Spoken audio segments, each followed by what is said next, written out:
우리 신약 255면 로마서 11장 16절 합독하시겠습니다. 제사하는 처음 익은 곡식가루가 거룩한즉 떡덩이도 그러하고 뿌리가 거룩한즉 가지도 그러하니라. 아멘. 네, 우리가 지난주까지 어떤 내용이었죠? 간략하게 정리해드리면 우리가 오늘 이제 로마서 11장 16절 읽으셨지만 그 눈으로 9절부터 한번 눈으로 봐주시겠습니까? 9절 10절에 이렇게 되어 있습니다. 또 다윗이 이르되 그들의 밥상이 올무와 덫과 거치는 것과 보응이 되게 하시옵고 그들의 눈은 흐려 보지 못하고 그들의 등은 항상 굳게 하옵소서 하였느니라. 네, 이 말씀이 지금 이채석 성도님 기도해 주신 바로 그 내용이었죠. 주님이 11장 9절 지금 읽었습니다. 9절 10절. 그래서 지금 기도해 주신 그 내용이었어요. 지난주에 요게 본문이지 않았습니까? 그래서 그 본문에 비롯된 내용을 그 압축해서 기도해 주신 것인데 즉 다윗으로 설명된 인자의 계열, 즉 남은 자, 구원받은 자들은 반드시 눈이 열리고 자아가 깨지게 돼 있어요. 그래서 지금 11장 9절 10절의 고백대로 저주가 뭡니까? 지금 주님이 밥상이라고 하는 복으로 설명된 밥상을 던져주시고 올무와 덫 이런 것들을 던져주세요. 인간들에게. 로마서 3장 10절. 그래서 인간은 의인으로만이 하나도 없습니다. 그게 시작입니다. 그러니 죄인들에게 하나님이 말씀을 던져주셔 봐야 다 어떻게 그게 밥상에 오히려 그 복이 올무와 덫과 거치는 것, 넘어지는 것, 시험거리가 되더라는 거예요. 그건 하나님이 그렇게 하셨답니다. 전부 다 어떻게 해요? 하나님이 눈을 열어주시지 않으면 그 눈은 흐려서 보지 못하고 그들의 등은 굽어지게 돼 있다는 거죠. 이 말씀은 다윗의 시편인 시편 69편을 사도 바울이 인용한 거라 말씀드렸습니다. 거기서도 그 다윗이 한 직접적인 표현은 그 허리가 항상 떨리게 하옵소서 그랬다 돼 있다고 했어요. 그거를 이제 바울이 가져다 쓸 때는 그들의 등을 항상 굳게 하옵소서 이렇게 약간 의역이 됐지만 그 내용이 그 내용이죠. 뭐 허리가 굽어지던 떨리게 되던 중요한 건 뭐예요? 진리의 허리띠가 없으므로 그 허리가 단순히 문자적으로 저처럼 디스크가 나가고 허리가 이렇게 고장난다는 뜻이 아니라 잘 영적으로 읽으셔야겠죠. 근데 그렇게 조치하신 분은 누구시라고요? 하나님이시라는 거예요. 근데 그걸 다윗이 그 비밀을 깨달은 거예요. 하나님이 다 그렇게 눈이 가리고 진리를 몰라서 허리가 휘청휘청 하는 그런 상황에 두었다. 말씀을 던져줘 봐야, 율법을 던져줘 봐야, 계명을 던져줘 봐야 다 그것이 오히려 시험거리가 되고 그것이 진짜 복으로서, 진짜 복은 누구예요? 복의 근원 예수 그리스도를 못 깨닫는 게 저주예요. 말씀을 던져줘 봐야 기도해 주신 대로 뭐 현상적인 것, 눈에 보이는 것, 이 땅의 것을 구하는 것으로 다 흘러가게 돼 있어요. 눈으로 보고 그냥 판단하는 거죠. 말씀이 다 그런 거지 뭐. 말씀 뭐 이 땅을 위한 것이지. 그냥 내가 취하기 좋은 대로 그냥 말씀을 받으면 되는 것이지. 평생 교회를 다니면서도 그냥 그렇게 다 받아먹게 돼 있어요. 그런데 인간은 죄인이라 어떻게 해요? 다 선악과를 범하고 하나님처럼 되기를 원해요. 그래서 그 습성이 뭐라고요? 내가 말씀을 지킬 수 있다. 이것을 좌로나 우로나 흔들리지 않고 예수로만 읽어야 되는데 내가 다 판단을 해요. 선악을 판단한다는 거죠. 좌로나 우로나 흔들린다는 건. 그래서 하나님께서 원하시는 그 말씀 해석, 예수 그리스도와 하나님 나라와 구원과 영생과 천국을 잊지 못하고 이 땅에서 내가 율법을 지킬 수 있다. 요걸 하면은 선이고 악이다. 요거를 행하는 자가 믿음 있는 것이고 이걸 안 하는 자가 지옥 가는 것이다. 자기가 막 선악의 판단자가 되고 구원의 판단자까지 돼요. 심지어는 어디까지 가요? 하나님마저도 판단하죠. 하나님 내 인생에 이렇게 하셔도 돼요? 당신은 나쁜 사람, 나쁜 하나님. 당장 나를 이 상황을 빨리 바꿔줘라고 하나님을 들볶죠. 믿음이란 이름으로, 기도란 이름으로요. 그런데 그것이 다 지금 로마서 11장 9절 이하 내지는 다윗의 시편 69편처럼 하나님이 그렇게 인간을 다 우매하게 만드셨다는 거예요. 그 증거가 누구였다고요? 혈통적인 유대인들. 예수님 당신은 물론이고 모세 이후로 그 잘난 유대인들에게 율법을 다 던져줘 봤더니 어떻게 해요? 다 그런 식으로 율법을 받아먹더라는 거예요. 하나님 말씀을요.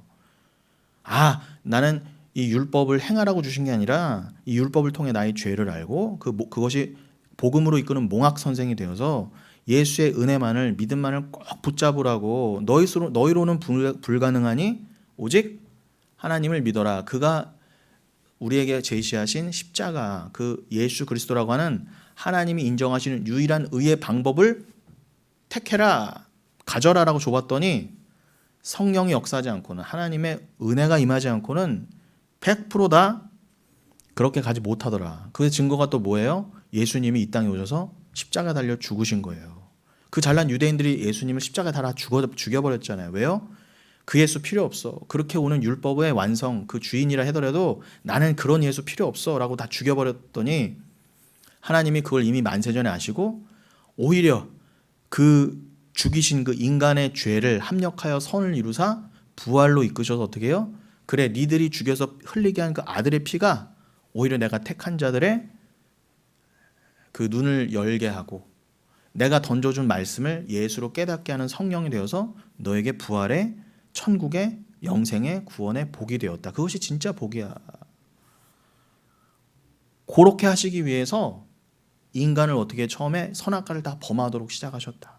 전부 다 말씀을 받아봐야 덫이 되고 올무가 되게 하셨다. 등이 항상 굳게 하셨다. 내가 너희 허리를 진리로 펴주지 않고는 너희는 절대 불가능해. 하늘을 볼 수 없어. 이렇게 조치를 하셨다는 거예요.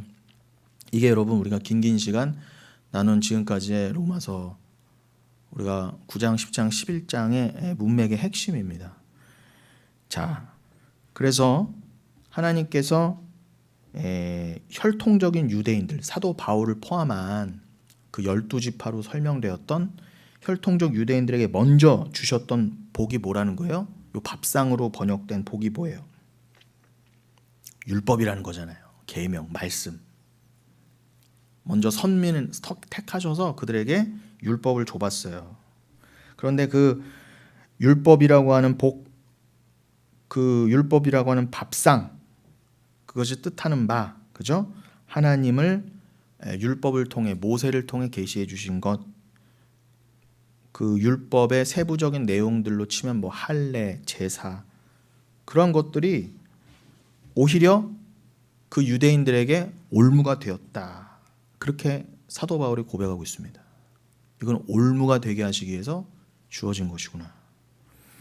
하나님께서 그들에게 주신 그 유익한 것들이, 여러분 율법이 우리가 가치 판단을 내리는 게 맞아요? 틀려요? 율법은 우리가 좋으면 좋은 거고 우리가 나쁘다 그러면 나쁜 게 아니에요. 율법은 하나님 말씀인데 1.1에 떨어지지 않는 하나님 말씀이고, 요한복음 1장에서는 뭐라고 그래요? 그 말씀이 육신이 돼서 오신 예수님이라는데 그 율법이 뭐 우리가 나쁘다 그래서 나쁜 하나님, 좋으신 하나님에서 좋은 하나님 이렇게 가치 판단을 원래 내릴 수 없는 거예요. 그 자체로서 말씀인데요.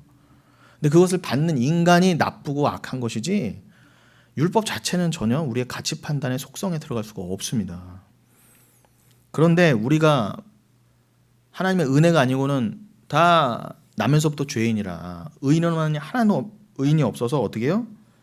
이 말씀이 우리에게 그대로 유익이 되지 못하고 오히려 어떻게 해요?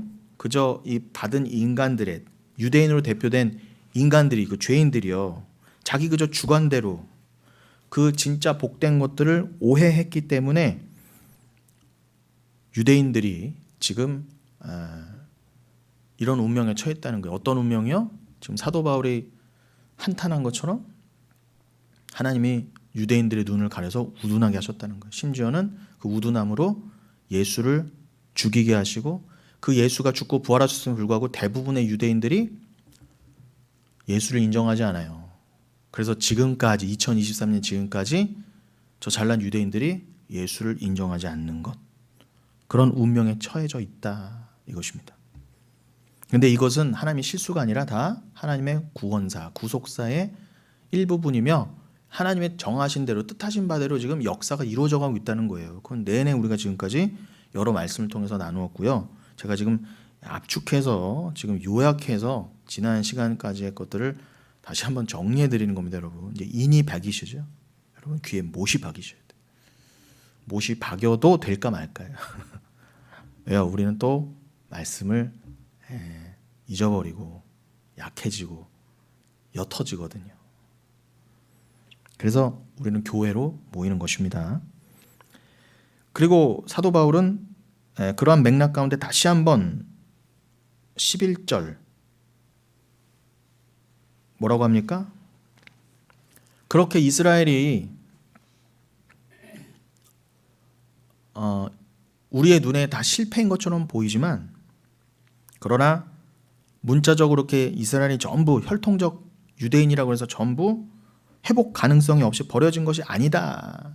그럽니다. 그거는 11장 시작부터 사도 바울이 그러잖아요. 내가 유대인 중에 유대인인데 봐라. 내가 예수 믿는 자가 되어서 내가 유대인 중에 유대인임에도 불구하고 그렇게 심지어는 사도행전 9장에서는 어떻게 해요? 다메섹으로 가서까지 다메섹은 어디예요? 지금의 시리아의 수도 다마스커스예요. 지금 또 미국하고 전쟁 날 수도 있잖아요. 시리아하고요. 그 시리아의 수도가 다마스커스예요. 아주 고대 시대부터 유명한 도시입니다. 그 다마스커스 가까운데 알레포라는 곳에 그 회당에 또 하나님의 구약 성경 그 알레포 사본이 있었었죠. 그걸 이제 유대인들이 중동 전쟁 때 언제입니까? 67년 3차 중동 전쟁입니까? 그때쯤에 이스라엘로 예루살렘을 가져왔는데 그 시리아 알레포도 그렇고 다마스커스도 그렇고 다 시리아 땅입니다. 근데 시리아는 예전에 어떤 이름을 불렸어요? 구약 성경 내내 아람 제국으로 불렸잖아요. 그 아람 제국의 수도가 다마스커스, 성경에서는 다메섹이라고 그래요. 근데 사도 바울이 그 다메섹에 가서 예수 믿는 자들 잡아 죽이려고 가는 도상에서 예수 그리스도를 만났잖아요. 사도 바울의 11장 시작부터 그러는 거예요. 내가 그랬던 인간인데 내가 디모데전서 1장 15절의 표현을 하면은 내가 죄인 중에 괴수였어요. 그랬던 나도 하나님께서 긍휼을 베푸시니까 오히려 이방인의 사도로 쓰임을 받는 이 엄청난 일이 일어났다. 그런 것처럼 비록 하나님의 계획 가운데 지금 문자적 이스라엘 나의 지금 혈통적 유대인들 나의 민족이 내 동족이 지금 예수 그리스도를 지금까지도 핍박하고 교회를 핍박하고는 있지만 여러분 교회를 핍박하면 예수를 핍박함입니다. 그 사도행전 9장에서 그러잖아요. 예수님이 사도 바울에게 사울아 사울아 네가 나를 왜 핍박하느냐. 분명히 지금 예수 믿는 교회를 핍박하러 갔는데 예수님께서 뭐라고요? 네가 왜 나를 핍박하냐 그랬어요. 그러니까 예수님과 교회는 하나예요. 그러니까 지금 이 그런 맥락 가운데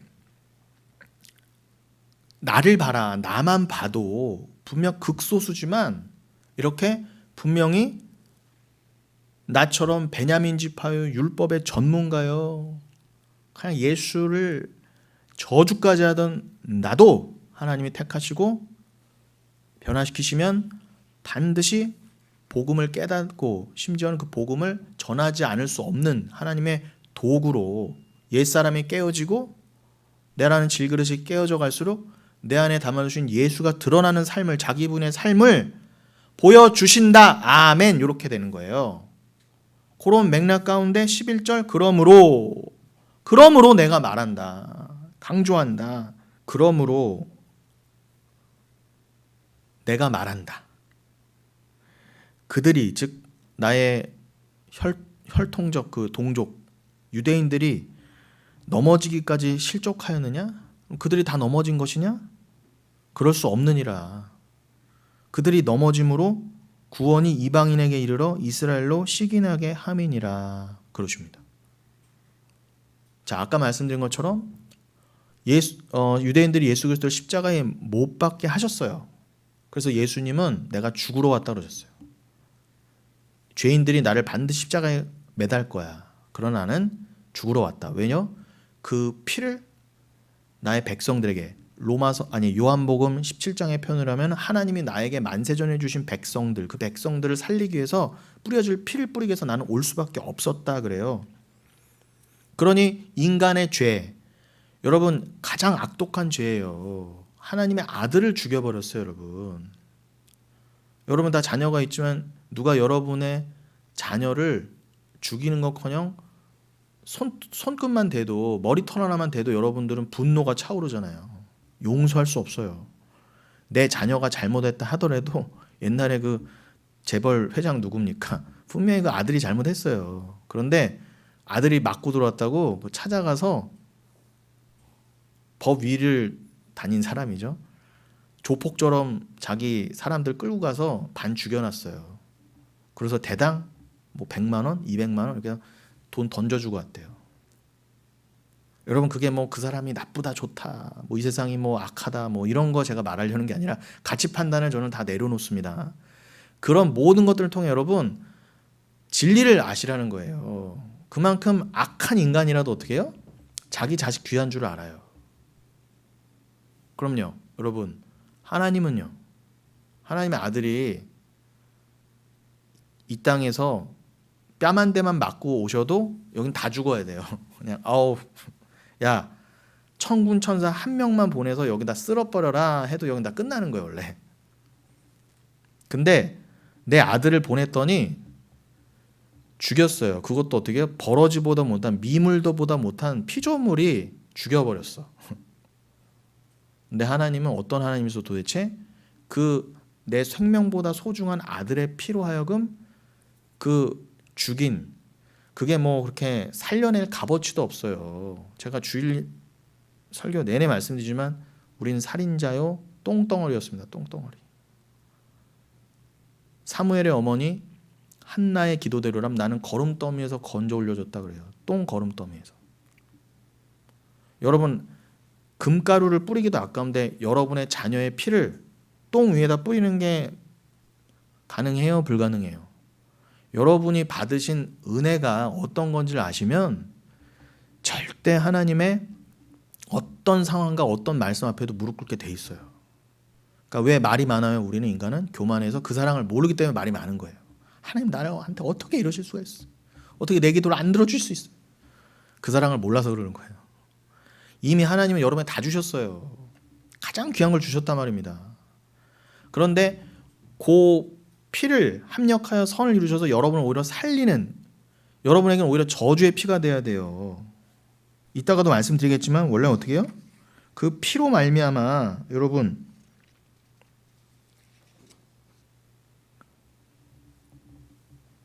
원래는 그 저주가 그대로 우리에게 부어졌어야 되는데 어떻게 하나님이 그 저주를 오히려 선으로 바꾸사 합력하여 여러분을 살리시는 피로 만드셨냐는 거예요. 그건 하나님만이 하실 수 있는 일이잖아요. 그런 것처럼 그 능치 못하실 하나님이 어떻게 해요? 나를 구원하신 것처럼 내 동족도 구할 자는 반드시 혈통적 이스라엘을 할지라도 바리새인 중에 바리새인을 할지라도 반드시 구원하실 것이다.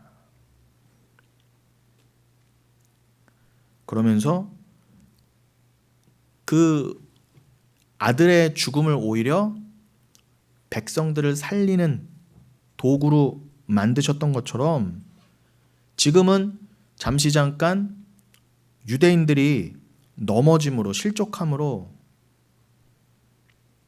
방치해 두심, 방치해 뒀다기보다는 그렇게 방치해 둔 것처럼 보이지만 주님의 때가 정할 때까지는 유대인들을 계속 복음을 못 알아먹게 두셨다는 거예요. 왜요?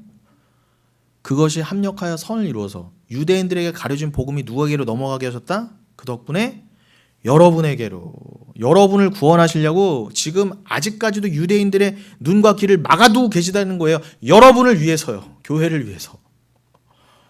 그러니까 하나님이 이 조치를 안 하셨으면 여러분이 절대 지금 교회 나와서 이 복음의 말씀을 못 듣고 계시다는 거예요. 그게 하나님의 놀라운 지혜였다는 거예요. 가장 악한 것도 선으로 바꾸실 수 있는. 근데 우리는 요 말씀이 있으니까 요만큼이나마 이해를 하는 거예요. 말씀이 없었으면 요만큼도 이 하나님의 섭리와 지혜와 뜻을 깨달아지 못했을 뿐더러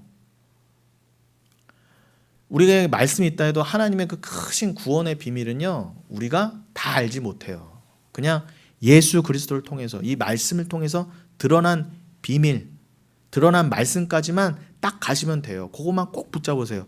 그것만 붙잡으셔서 여러분 구원이 충분하다는 거예요. 사도 베드로도 그랬잖아요. 말씀을 넘어가지 말아라. 니들이 허락된 말씀 안에서 허락된 해석, 예수 그리스도만 가지고도 충분한데 그것도 다 모르면서 어떻게 엉뚱한 자꾸 해석으로 나아가려고 그러고 내가 준 계시 외에 더 나아가려고 그러냐. 그러면 오히려 너희가 어둠으로 갈 뿐이다. 분명히 사도 베드로도 말했어요. 베드로 전서에서요. 그러니 여러분이 하나님의 어떤 조치 덕분에 여러분이 지금 예수 그리스도를 믿게 되셨다고요? 혈통적 유대인들이 넘어짐으로 구원이 이방인에게 이르러 이스라엘로 시기나게 함이니라. 요게 그 과정, 방법이었다는 겁니다. 여기서 넘어지기까지 이 부분이 헬라어로 핍토로 되어 있다고 그랬죠. 핍토. 요거는 회생 불가능한 상태를 말한다. 설명드렸어요. 그러니까 넘어지기까지 실족하였느냐라는 것은 어떻게 해석될 수 있다고요? 그 혈통적 유대인들이 그렇다고 다 회생 불가능하냐라고 물으시는 겁니다. 그럼 대답이 뭐가 돼야 돼요? 아닙니다. 하나님의 지혜는 그들이 잠시 넘어짐으로 해서 구원이 이방인에게 이르게 되고 그렇게 되면 이스라엘이 저거 원래 우리 거였는데 밥상이 먼저 원래 우리한테 주셨었는데 시기가 나요 안 나요? 첫째 아들이 밥상 받았는데 그걸 엄마가 싹 뺏어서 동생한테 줘버렸어. 형이 시기가 나요 안 나요? 아우 저 계란 후라이 저 닭도리탕 그 먹고 싶나. 오늘 왜 닭도리탕 얘기가 나와? 농담입니다 여러분, 농담. 저희 어머니가 닭도리탕을 그나마 잘하시는 음식 중에 닭도리탕, 좀 닭볶음탕으로 순화가 됐던데 아예 그게 무슨 상관입니까 여러분. 원래 닭도리탕이 맞아요. 저는 닭도리탕이 더 맛있게 들려요, 닭볶음탕보다. 농담입니다 여러분. 너무 말씀이 혹시나 어려우실 것 같아서 좀 분위기를 좀 전환해 보려고. 아무튼 저거 원래 밥상 내 거였는데 저 구원 내 거였는데 이렇게 시기하게 하나님 만드셨다는 거예요. 이 말씀은 신명기 32장에도 기록되어 있는 거라고 제가 설명드렸고요. 시간상 여러분 신명기 32장은 또 집에서 다시 한번 확인해 보시고요. 그러니까 하나님께서 이스라엘을 구원하려 하셨는데 그들이 안 받아들여서 교회를 덤으로 구원하셨다라는 주장은 어불성설입니다. 그래서 제가 세대주의, 잘못된 가르침들이 다 이단적 가르침이라는 거예요. 하나님 어떻게든 이스라엘을 구해보려고 하셨는데 이게 도저히 안 돼서 예수의 피를 흘리게 할 수밖에 없었다. 그렇게 신약과 구약을 가르고요. 마치 구약의 구원 방법과 신약의 구원 방법이 다른 것처럼 말하는 모든 가르침은 여러분 신천지가 이단이 아니라 그들은 당연히 이단이고요. 근데 하나님 입장에서는 이러한 제가 지금 말씀드린 구약과 신약이 이어질 수밖에 없는 그 맥락으로 성경이 읽혀지지 않으면 그건 다 이단적인 요소예요. 제가 좀 표현을 순화시켜 말씀드렸지만 여러분 죽통에 파리 한 마리만 빠져도 다 썩은 거예요. 하나님은 천국에 누룩 하나도 허락할 수 없다고 하셨어요. 오직 믿음으로만 구원이다. 0.0001%도 인간의 행위가 들어갈 수 없다고 하신 것처럼 진리는 섞이면 안 돼요. 단 0.0001%도 그거는 99.999라도 이미 끝난 거예요. 여러분 이 세상에 순금이 100%짜리가 24K 100%짜리 있어요 없어요? 없어요. 다 불순물이 들어가요. 0.001%라도. 이 세상에 온전한 건 없어요. 여러분 이 세상에 금보다 귀한 게 어디 있어요? 근데 그 금조차도 이 세상에선 100%가 없어요.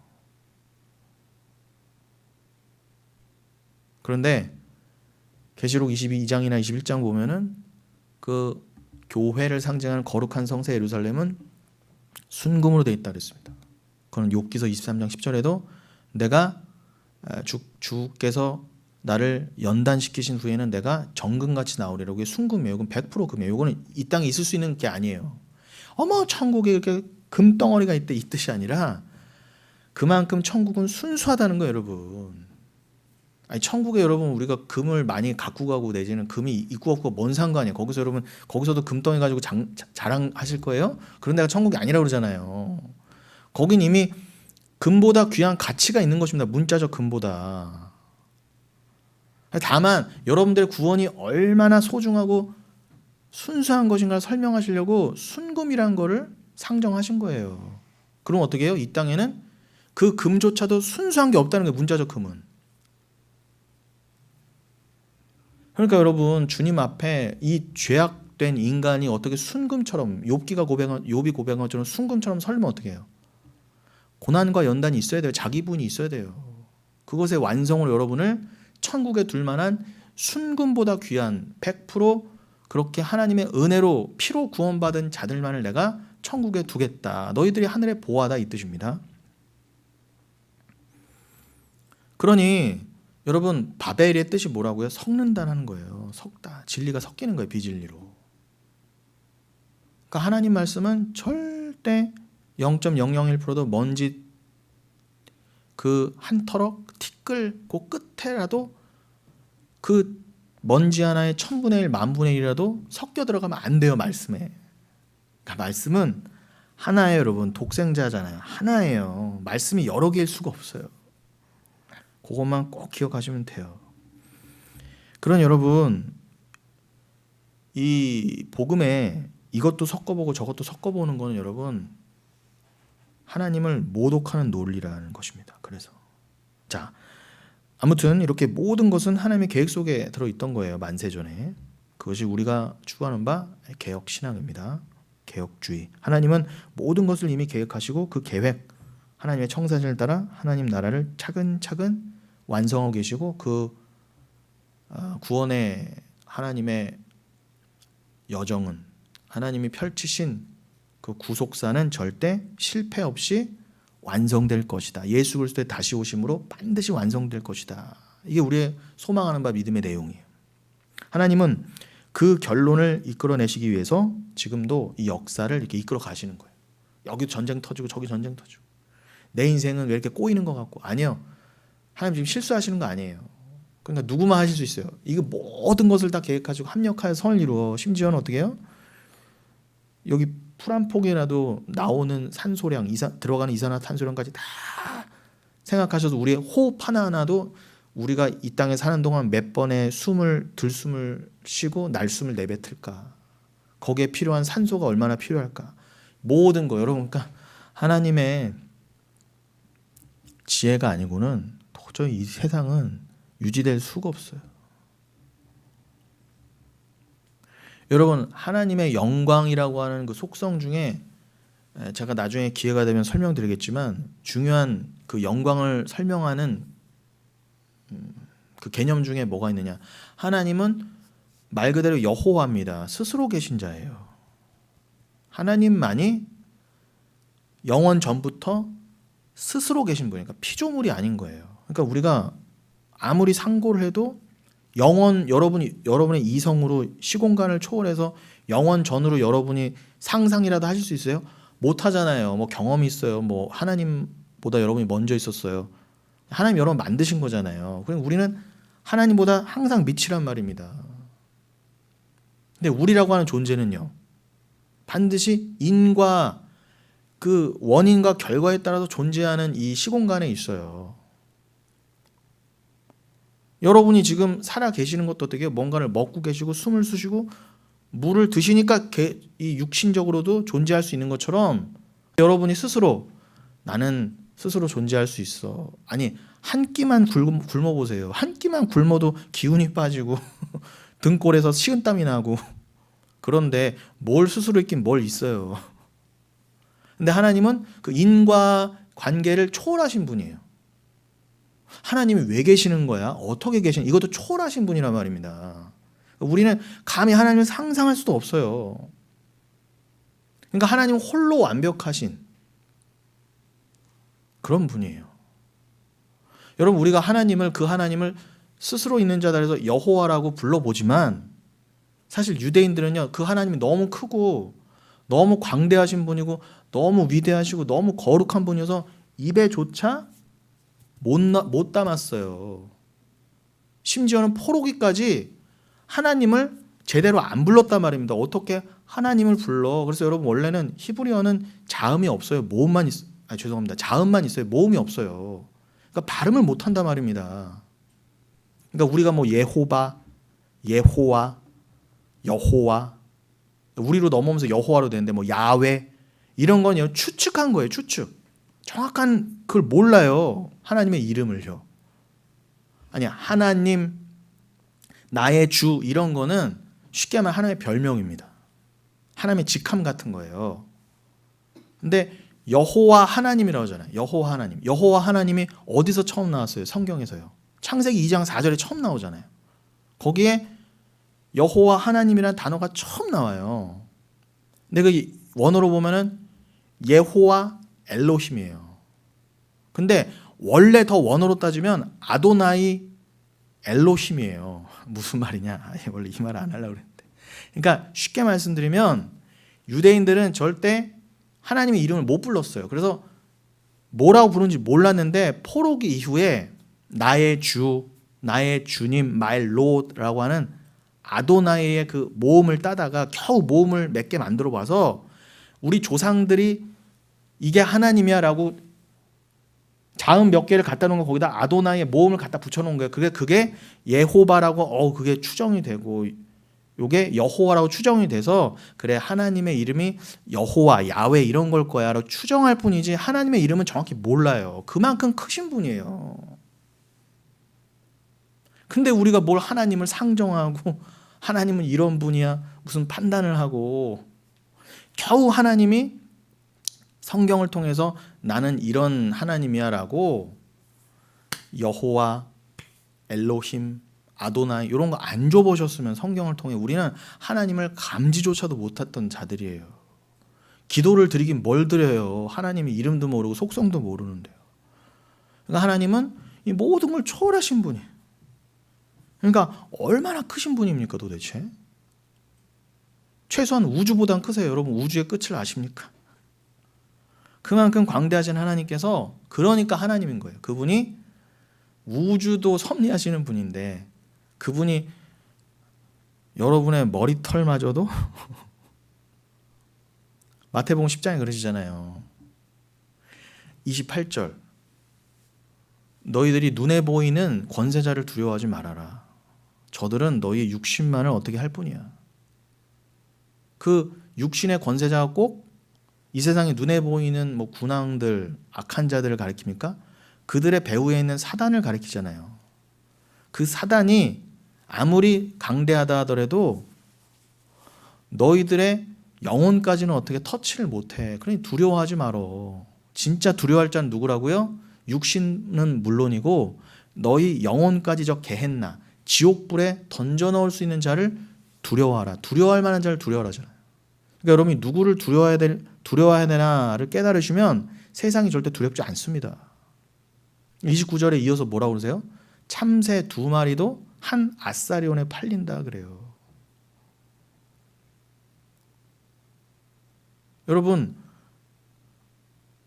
한 아사리온이면은 뭐라고 표현해야 될까? 그럼 참새 한 마리가 반 아사리온이라는 거잖아요.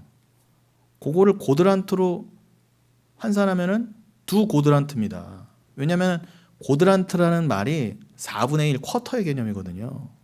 그러니까 아사리온의 4분의 1이 한 고드란트니까 여러분 참새 한 마리는 몇 고드란트?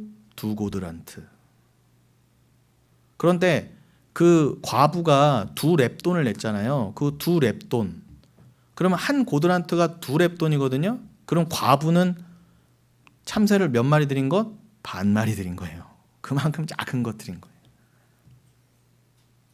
그러니까 제가 왜 굳이 이거 말씀드리냐? 그 미물인 참새, 그 말도 안 되는 작은 돈으로 살 수 있는 그 참새도 하나님이 너 참새야 떨어져서 너 이 2마리야 땅에서 떨어져서 한 아사리온에 팔려라. 요렇게 말씀하시지 않으면 절대로 그 미물인 참새조차도 땅에서 떨어질 리가 없다는 거예요. 그런데 여러분은요, 너희가 하다못해 그 참새보다 안 귀하겠느냐? 그러니 걱정하지 말라는 거예요. 진짜 두려워할 만한 자를 두려워하라는 것입니다. 그러면서 하신 말씀이 뭐라고요? 너희의 머리털까지도 세신 바 되었다 그러잖아요. 그러니까 여러분, 도대체 우리가 무엇이 간데 그 크시고 그 바쁘신 하나님이 할 일이 없어서 여러분 머리털까지 세우고 계실까요? 그냥 여러분 그냥 하나님에 대한 상상을 멈추시고 그냥 그래, 하나님이 절대 오르시다. 나한테 어떤 일이 일어나도 하나님 반드시 나를 천국으로 이끄신다. 나에게 믿음을 이미 주신 하나님께서, 성령을 주신 하나님께서 나를 반드시 내 안에 악을 다 제하시고 자기 분을 완성하셔 난 반드시 천국에 들여 보내주실 것이다. 두려워하지 말라는 거예요, 여러분.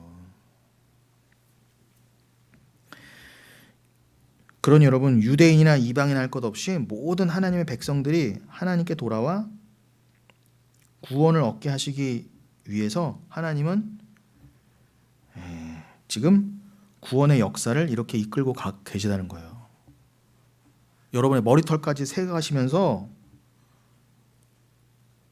여러분, 이방인 중에 구원받은 여러분은 당연하고요. 저 아직까지도 대부분은 우둔한 가운데 두신 저 유대인들, 요 중에서도 사도 바울처럼 건질 자는 건져 가시면서 그들이 진짜 참 이스라엘인 거예요. 혈통적 유대인에서 구원한 자들이나 여러분처럼 이방인 가운데 구원한 자들이나 원래 만세 전에는 어떤 자들 다 하나의 교회로서 하나님의 신부로서 원래 다 하나예요. 근데 이 땅에서 여러분들이 뭐 이방인으로 태어나고 혈통적 유대인으로 태어날 뿐이지 그것과 상관없이, 그래서 구원은 여러분의 자격이나 공로나 노력이 아니라 내가 뭐 혈통적 유대인이다, 심지어는 내가 뭐 몇 대째 기독교 집안이다 이런 걸로 구원받는 게 아니라 그냥 내가 만세전에 택한 언약 덕분에, 사랑 덕분에 그냥 내가 너희들에게 믿음을 덜커덕 줘서 그냥 은혜로 선물로 구원받은 거야. 요것만 알려는 게 요게 핵심이에요. 요거 놓치면 여러분 다 이단인 거예요. 왜냐하면 성경은 이거밖에 말 안 하거든요. 그런데 유대인이건 이방인이건 하나님이 만세전에 구원하기로 작정하신 자는 반드시 하나님의 때에 머리털까지도 세시는 분이 하나님의 그 엄청난 계획과 섭리 가운데 반드시 여러분의 인생 가운데 구원하신다는 거예요. 이 찰나 같은 인생 가운데에도요. 영혼에 비하면 아무것도 아닌 찰나 같은 시간, 대부분이 다 자기만을 위해 살고 예수 그리스도에서 한 번도 생각해 보지 않고 예수 그리스도라는 말을 들어도 다 무시한 채 그냥 인생을 허비하다가, 그 짧은 인생 허비하다가 대부분 다 지옥 갑니다. 그런데 여러분은 어떻게, 여러분 지나가는 뭐 버스, 자동차, 아니야 말이라도 여러분들이 막 뛰어가, 말이. 그런데 말에게 말을 확 잡아타거나 내지는 말이 지나가는데 복음은 하면 확 지나가. 사자성어 중에 우의독경이라고 있죠. 그 소기의 경읽기예요. 또 달리는 말을 해봐야 동물이 알아들을 수 없을 뿐더러 그 시간이 찰나와 같잖아요. 우리의 인생이 쏜 화살입니다. 우리 노력대로라면 우리가 그 찰나 같은 시간에 이 땅을 살면서 그래, 내가 하나님 좀 믿어봐야지, 복음은 이런 거야, 불가능하다는 거야, 있을 수 없는 그런 교만함이 어디 있어요. 그 말도 안 되는 여러분 인생 가운데 여러분을 찾아오셔서 여러분을 건져내시고 여러분을 옛사람을 깨시고 여러분 안에 성령을 집어넣으시지 않으면 그건 하나님만이 하실 수 있다는 거예요. 그러니 여러분이 사시는 동안 복음을 깨닫고 주를 만난다는 건 기적 중에 기적이라는 겁니다. 뭐 암병이 좀 낫고 로또가 당첨되는 건 기적 축에도 못 끼는 거예요. 여러분이 예수를 사랑하게 됐다는 것 자체가, 여러분 사랑하는 남녀가 만나서 결혼한 것도 기적인데 하나님을 만나서 그를 사랑한다는 것 자체가 기적이에요. 그러니 여러분들을 그렇게 실수 없이 머리털까지도 세가시면서 구원하시기 위해서 지금 하나님의 놀라운 지혜가 구속사에 나타나 있는 것이고, 이 혈통적 유대인들도 몇 천 년 전부터 이렇게 하나님의 경륜 가운데 두신다는 거예요. 누구 때문에? 여러분 때문에. 그게 지금 사도 바울이 깨달은 바 진리인 거예요. 그걸 지금 로마서 11장에 계속 아주 그냥 한 땀 한 땀 새겨놓고, 저도 여러분의 영혼에 제발 한 땀 한 땀 새겨지기를 바라는 마음에 제가 로마서 11장을 이렇게 아주 그냥 잘근잘근 씹는 것입니다. 단물 다 빠질 때까지. 그래야 겨우 우리 영혼에 새겨질까 말까예요. 더더군다나 이 11장은 굉장히 어렵다면 하나도 어려운 게 아닌데, 예수를 읽으면 하나도 어렵지 않은데 그냥 어렵다는 이유로 뭐 다뤄지지를 않아요. 그냥 넘어갑니다. 하고 그냥 신학교에서조차 잘 안 다뤄져요. 그런데 여러분이 그냥 이렇게 성령으로 읽으시면 이 복음의 너무 진수 아닙니까? 그럼 여러분들 영혼이 흔들릴 리가 없어요. 자, 이런 가운데 오늘 본문으로 읽은 16절을 읽어볼까요? 다시. 제사하는 처음 익은 곡식가루가 거룩한즉 떡덩이도 그러하고 뿌리가 거룩한즉 가지도 그러하니라. 자, 그럼 이제 이게 뭘 비유하신 건지 대번에 아시겠죠? 뭐겠어요? 제사하는 처음 익은 곡식가루가 뭐겠어요? 당연히 혈통적 유대인들이요. 그 중에서 구원할 자, 지금 사도 바울 같은 자들. 자, 뿌리가 거룩한즉 가지도 그러하니라. 그러니까 여러분이 이방인이잖아요. 그러니까 여러분이라고 하는 반죽, 떡덩이, 그리고 여러분이라고 하는 가지가 있기 전에 여러분도 거룩하다고 한다면 먼저 밥상을 주시고 먼저 복을 줬던 그 유대인들, 혈통적 유대인들이 그렇게 따지면 여러분들도 거룩한 떡덩어리가 되고 여러분도 거룩한 가지가 됐다면, 하나님이 먼저 율법을 주시고 먼저 선민으로 삼았던 혈통적 유대인들 중에서도 당연히 거룩한 곡식가루가 있고 거룩한 가지가 있지 않겠느냐, 그 말입니다. 그러니까 이방인들도 잘난 척하지 말라는 거예요. 굳이 그렇게 거룩한 거 따지면, 야, 혈통적 유대인들, 니들이 저 예수도 모르는 것들, 저 예수님을 십자가에 못 박은 것들, 욕할 것도 아니라는 거예요. 근데 왜 서로 잘났다고 교만해갖고 저 유대인들 손가락질하면 유대인들은 뭐 지금까지 저 이방인 저것들 개만도 못한. 그러니까 이게 안 돼요, 안 돼. 그러니까 에베소서 2장 그 담을 허신 것, 유대인과 이방인의 담을 허신 거는 예수의 피밖에 없다 그런 겁니다. 교회로 만드신 건 피밖에 없었다. 십자가 아니었으면 여러분 끝까지 우리는 서로 그냥 아웅다웅하고 서로 죽일 듯이 이만 갈다가 다 지옥으로 갈 존재들이었어요. 그러니 우리가 복음을 알고 어떻게 해요? 그래, 내가 이렇게 거룩하게 됐으면 분명히 저 혈통적 유대인 가운데서도 거룩하게 구별한 자가 있을 거야. 사도 바울처럼. 그렇게 겸손하라는 겁니다. 하나님이 그 방법으로 그 순서를 안 만들어줬으면 여러분은 절대로 오히려 더 더러우면 더러웠지 절대 먼저 깨끗해질 수가 없던 자들이었다는 거예요. 이해되시죠? 계속해서 그 눈으로 봐주시고요. 그러니까 지금은 그 혈통적 유대인들이 그리스도를 거부하고 있지만 그들은 원래 아브라함과 이삭, 야곱의 후손이기 때문에 이게 혈통적으로 더 가깝잖아요. 그렇기 때문에 언젠가는 하나님께 돌아오게 될 것이라는 뜻입니다. 그리고 계속해서 이제 17절 이하에 24절까지 어떤 얘기가 이어져요? 접붙임에 대한 이야기가 나옵니다. 접붙임. 여러분도 잘 아시는 얘기죠? 지금은 아직 참 감람나무, 이건 엘라이아라고 합니다. 그 헬라어로요. 참 감람나무인 이스라엘의 가지를 잘라내고, 지금은 어떤 상황 역사적으로도요. 원래는 참 감람나무 엘라이아는 유대인이었어요. 근데 지금 아까 제가 내내 말씀드린 것처럼 하나님이 여러분을 구원하시려고 지금은 잠깐 어떻게 해요? 그 원 가지를, 그러니까 원 줄기는 예수 그리스도고 그 줄기에서 뻗어나온 가지가 있잖아요. 참 감람나무 가지, 엘라이아. 뭐 포도나무 비유로도 좋아요. 요한복음 15장. 그 원 줄기에서 뻗어나온 원 가지가 있단 말입니다. 그거를 잘라내고 뭘 접붙였다고요? 돌 감람나무 가지. 아그리 엘라이오스. 이 여러분이라는 거예요. 돌 감람나무 가지. 여러분을 접붙였다는 거예요. 그럼 여러분, 돌 감람나무 가지여도 더럽고 추악한 것이어도 제대로 된 감람나무 줄기에 붙으면 어떻게 된다? 제대로 된 열매가 나온다 안 나온다? 나오잖아요. 젖붙임 우리가 다 해보잖아요. 그러니까 여러분 농부들이 젖붙임하는 것도 다 그냥 하는 게 아니에요. 그다 진리를 품고 있는 거예요. 중요한 건 가지가 아니에요. 원 줄기에 가지 갖다 붙이면 거기 열매가 원 줄기에 열매가 맺히는 것처럼 여러분들은 그냥 하나님이 원래 버리는 거 돌감나무 돌감람나무는요 여러분 쉽게 말하면 그 야생 있잖아요. 아무짝에도 쓸모없는 절대 상품 가치가 없는 그냥 버리는 것들. 아그리엘라이오스. 그 수로보니게연 개만도 개보다도 안 여겼던 수로보니게연 생각하시면 돼요. 그런 존재였어 우리가. 그런 취급을 받아도 마땅한 존재였는데 여러분은 어떻게 해요? 꺾어다가 접붙임해 놓은 거예요. 원래 유대인을 떼어내고. 뭐가 잘났어요 우리가요?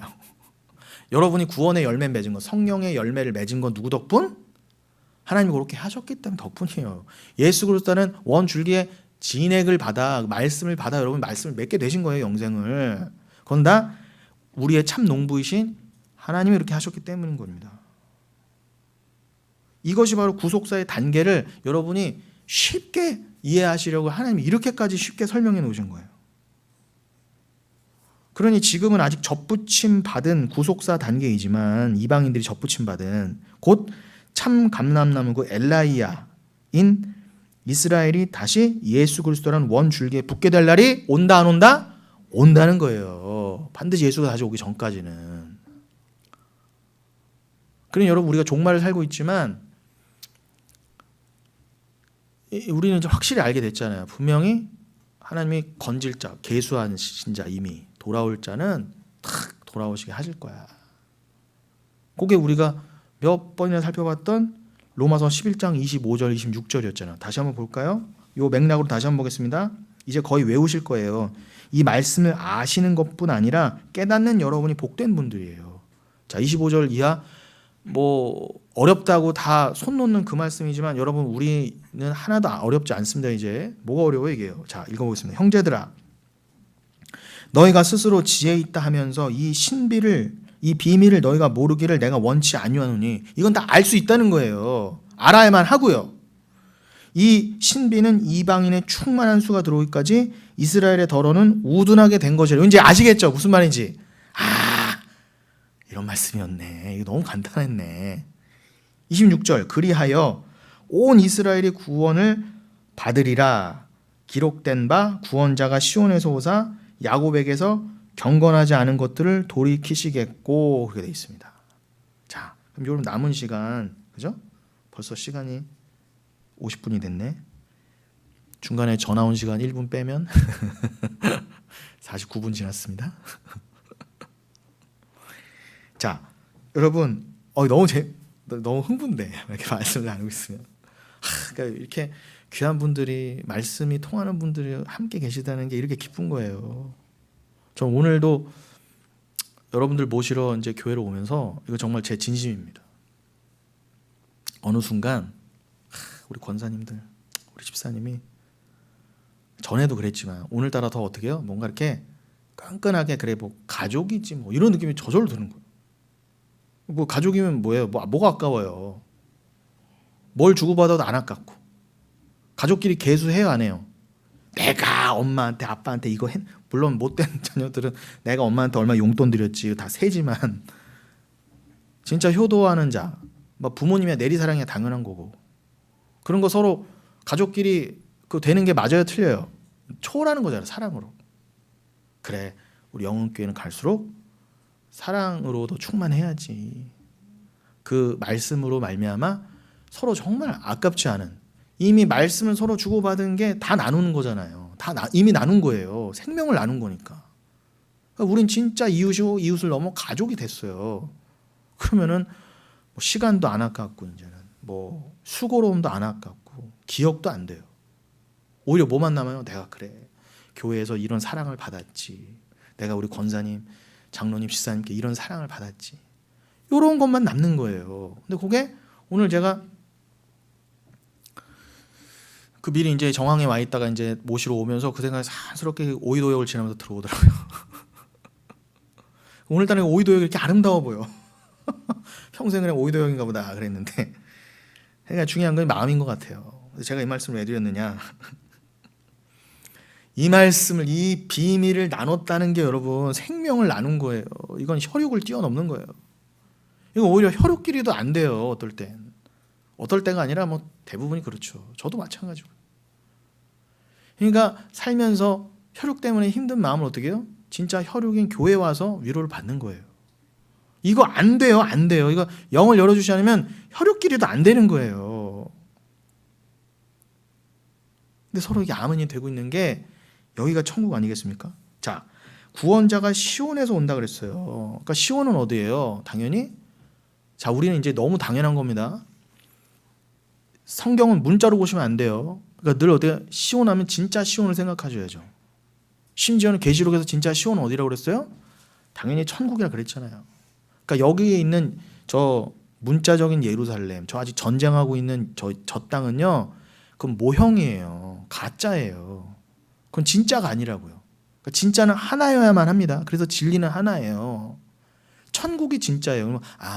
이 땅의 거는 다 진짜를 설명하기 위한 용도고 때가 되면 다 폐하여지고 없어질 것이구나. 근데 그러면 이 시온에서 오셨다는 게 천국에서 오셨다는 거겠죠? 하나님이 시온에서 예수를 보냈다는 거예요. 진짜 시온에서. 그래서 그걸 알게 하시려고 예수님이 어디에서 십자가 달려졌다? 그래서 저 중동 지방 팔레스타인 예루살렘에서 골고다에서 그 굴굴타에서 십자가에 달려 보신 거예요. 근데 진짜 십자가는 어디 섰다는 거예요? 하늘의 시온산에 섰다 그러잖아요. 그게 만세전의 언약의 상징이었기 때문에. 아버지와 아들이 스타우로스 그 언약, 그 십자가를 이미 언약하셨어요. 그러니까 이 십자가는 이미 어디에 섰다? 시온의 만세 전부터 섰어요. 이미 만세 전부터 십자가 섰는데 어디 구약의 구원이 다르고 율법의 지킴이고 어디 신약만 이방인만 예수 피를 믿어 구원이, 이런 말이 어떻게 나와요? 그러니까 구약과 신약이 이렇게 하나가 되는 거예요. 다만 뭐예요? 구약은 오실 예수를 믿은 거고 신약은 뭐예요? 오신 예수를 믿은 거, 그뿐이지 영원으로 들어가면 동일해요. 동일한 십자가란 겁니다. 유대인을 위한 십자가 따로 있고 이방인을 위한 십자가 따로 있지 않다는 거예요. 그게 우리가 믿는 바 진리라는 거예요. 요게 헷갈리시면 안 돼요. 그렇게 되면 성경이 다 헷갈려져요. 다 모순투성이가 되거든요. 자, 그래서 그 이사야서 28장 16절에도 나오잖아요. 하나님이 시온에 돌을 남겨두셨다. 반석, 생명의 돌. 사도 베드로 표현하면 리도스존, 산돌이고요. 그게 뭐 다윗의 표현으로 하면은 모퉁이 돌, 모세의 표현으로 하면 반석. 그 돌을 다니엘로 따지면 뭐예요? 아니, 다윗으로 따지면 또 물맷돌. 다니엘로 따지면은 그 환상 중에 본 뜨인 돌, 거룩한 돌. 이게 다 예수를 말하는 거예요. 말씀을 말하는 거예요. 돌. 근데 그 시온에 이미 그 돌을 두셨다 그러잖아요. 우리의 반석을. 너희라는 거는 성전을 짓기 위한 필수적인 돌. 그 돌이 없으면 하나님이 거하실, 고린도전서 3장에 6장에 나오는 하나님 성령이 거하실 성령의 전을, 여러분이라고 하는 성전을 절대 못 지어요. 그래서 구원에 이미 그 돌을 두신 거예요. 그 돌이 우리에게 내려왔다요, 말씀이. 그 지금 이 사도 바울이 그러한 구약의 모든 것들을 인용해서 받아서 기록된 바 구원자가 시온에서 오사, 이렇게 구약을 인용하면서, 그죠? 여러분에게 설명을 하는 것입니다. 그럼 여러분, 요 얘기만 하고 마칠게요. 그럼 여러분 이미 다 깨달으셨지만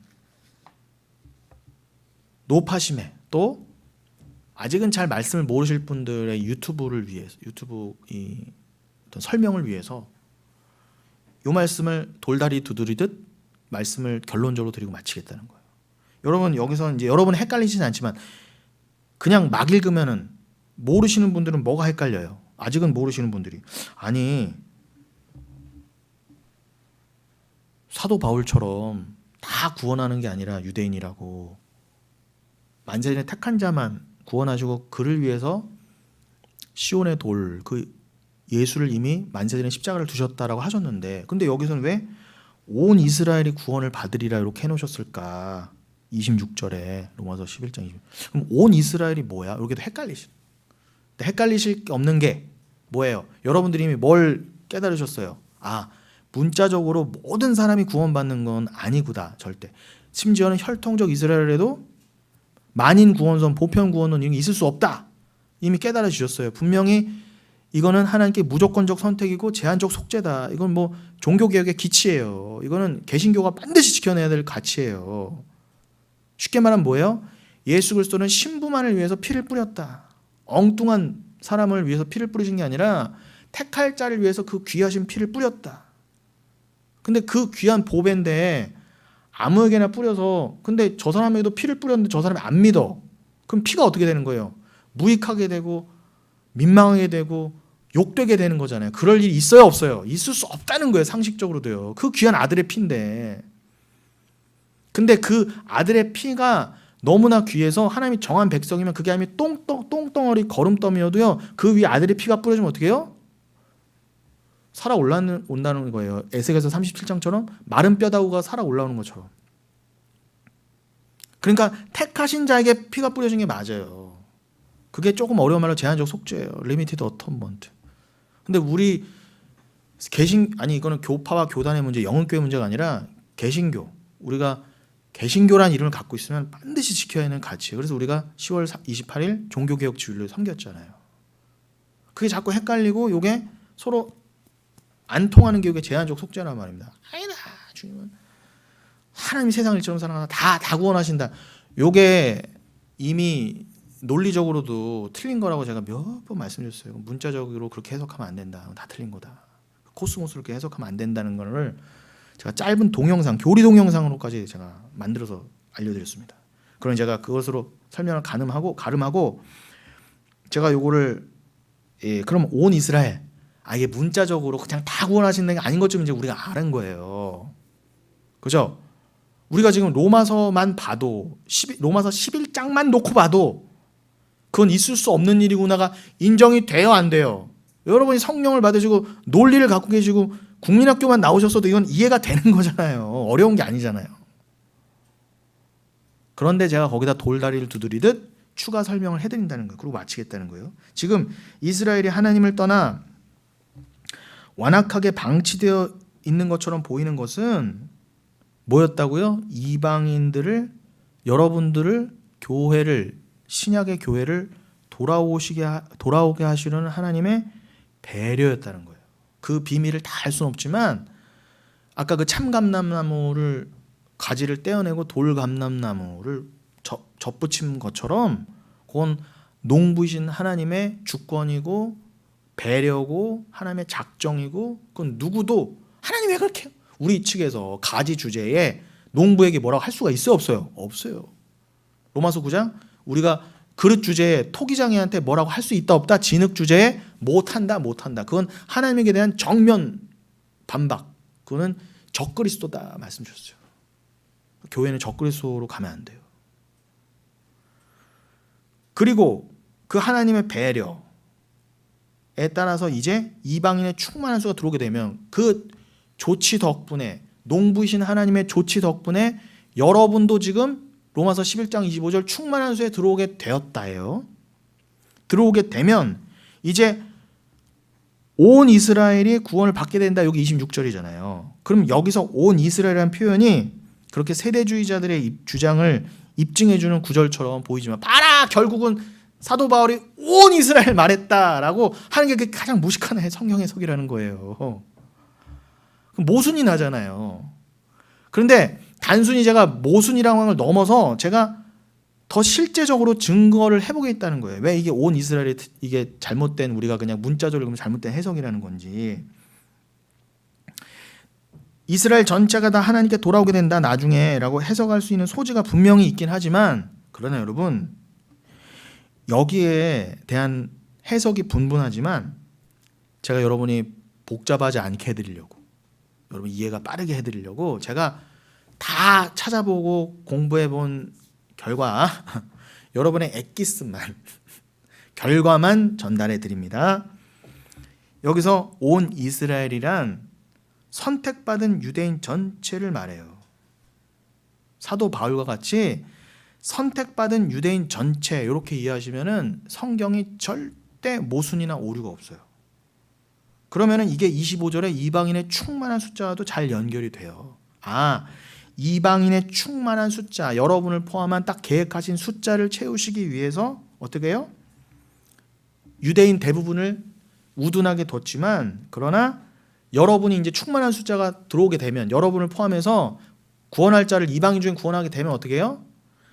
선택받은 유대인 그들도 실수 없이 하나님이 사도 바울처럼 다 취하실 것이다. 농부가 건져가실 것이다. 걱정하지 말아라 이 뜻인 거예요.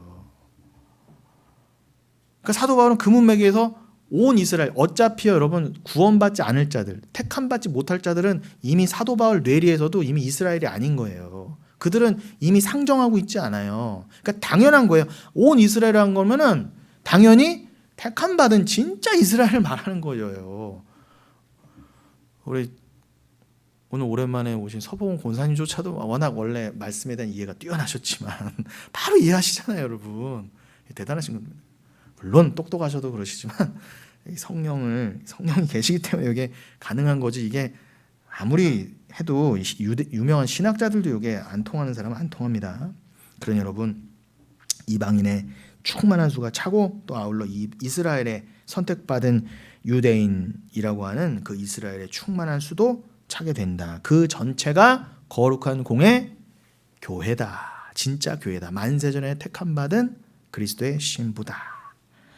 여러분 이거를 잊지 마시고 이 말씀 가운데 동행하신 주의 이름을 또 주님 여러분이 정말 말씀 그대로 영광을 드리면서 어찌 우리를 거룩한 그 나무에 접붙임 바 돼서 우리를 거룩한 가지 하나님의 거룩한 말씀이라고 하는 구원이라고 하는 열매를 맺게 해주셨는가. 그 농부 되신 하나님의 긍휼, 아버지 되신 하나님의 긍휼을 기억하시면서 이 시간 우리 사랑스러운 주의 이름 3번 간절히 부르시고 우리 기도하도록 하겠습니다. 주여